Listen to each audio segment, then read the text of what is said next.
Kamusta kapatid at kaibigan at magulang? Ito ay pahatid ng kabiguang magpagulang. Huwag kang magpapadala sa mga tao na sisira sa lahat ng mga bagay na iyong pinagpaguran. Kasi paano nga akala nila lahat ng ginagawa mo sa buhay may madali lang?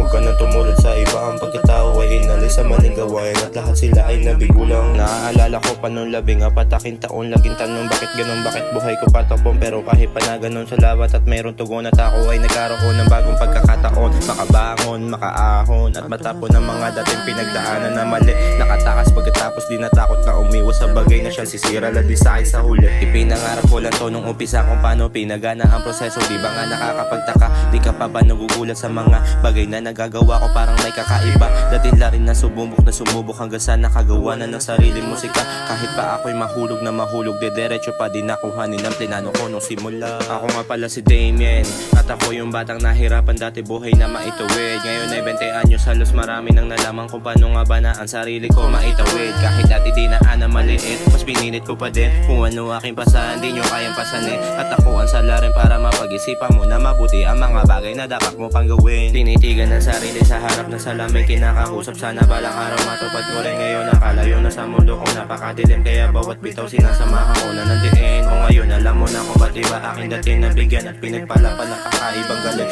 Inabot sa akin na di ko hinilin, salamat musikaan natutunan ko na mahalin.